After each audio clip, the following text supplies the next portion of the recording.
In our last conversation, we talked about why choosing one path can feel like betrayal, why every option you don't choose feels like a version of yourself you're abandoning.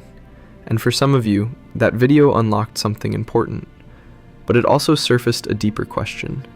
If choosing hurts this much, how am I ever supposed to decide anything without drowning in guilt? Because the problem isn't that you don't know what you want. You usually know too well. The problem is that every choice feels emotionally expensive. Saying yes to one thing feels like saying no to people, to futures, to parts of yourself that still feel alive.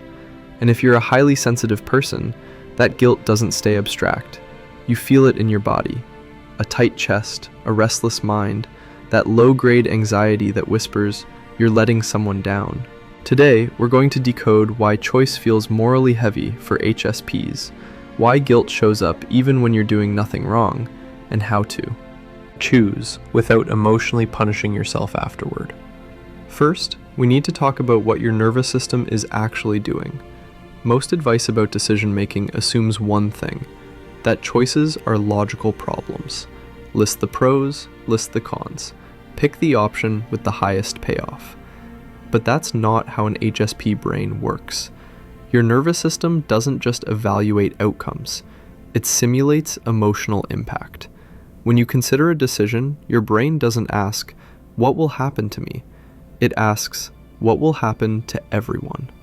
You feel the disappointment of the path you don't take before it even happens. Psychologists call this empathic forecasting. You pre-live the emotional consequences for yourself and for others. That's why choosing feels heavy. Not because you're indecisive, but because you're emotionally accurate. The problem is, your brain doesn't distinguish between real harm and imagined emotional loss. So every decision gets flagged as a potential moral failure. This is where guilt enters. But this guilt isn't coming from selfishness.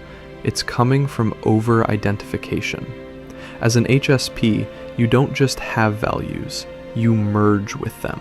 So when you choose one direction, it can feel like you're violating an internal promise to be kind, to be fair, to be loyal, to not waste potential.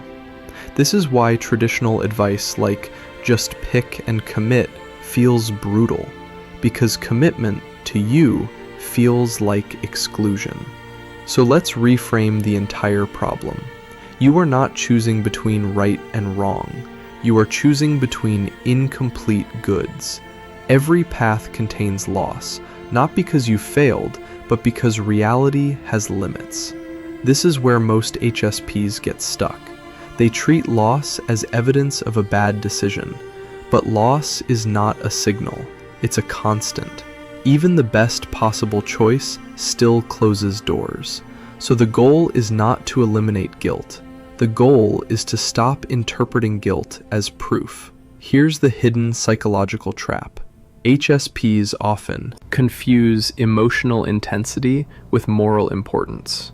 If it hurts a lot, it must mean something is wrong. But sensitivity amplifies signals. It doesn't always clarify them. Your nervous system is a high-gain microphone, not a moral compass. So how do you choose without collapsing under the weight of that signal? You stop asking, what is the perfect choice? And start asking, what is the livable choice? This is a completely different frame. A livable choice is not one that excites you endlessly or satisfies every value. It's one your nervous system can sustain without chronic self-betrayal. This brings us to the idea of capacity-based choosing. Instead of choosing based on identity, who should I be? You choose based on bandwidth. What can I carry right now? Highly sensitive people don't burn out from effort. They burn out from overexposure. Too many obligations, too many emotional threads, too many invisible expectations. So the healthiest decision is often the one that reduces internal noise, even if it looks smaller from the outside. This is where guilt gets loud.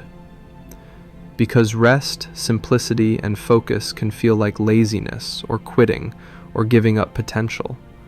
But for an HSP, they are regulatory strategies, not moral failures. Here's a powerful reframe. You are not choosing against the other paths. You are placing them in storage. Just because something isn't active doesn't mean it's gone. Sensitive minds work in seasons, not straight lines. Some chapters are for exploration, others are for consolidation. Trying to do everything at once doesn't make you whole, it fragments you. So instead of asking, which path do I owe my loyalty to?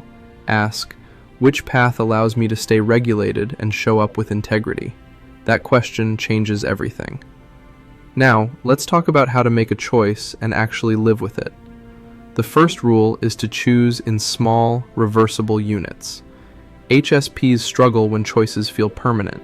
So, stop making lifetime decisions. You're not choosing, this is who I am forever. You're choosing, this is where my energy goes for the next season.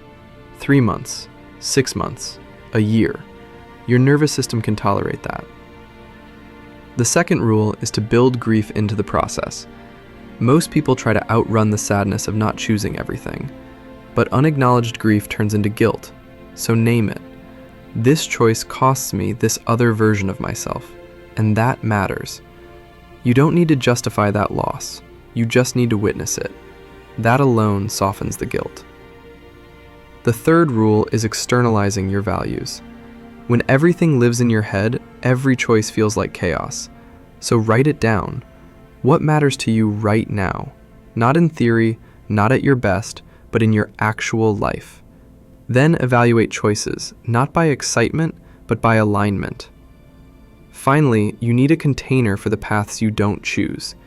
This is crucial. HSPs hold on to abandoned futures because they're afraid they'll disappear. So give them a place to live.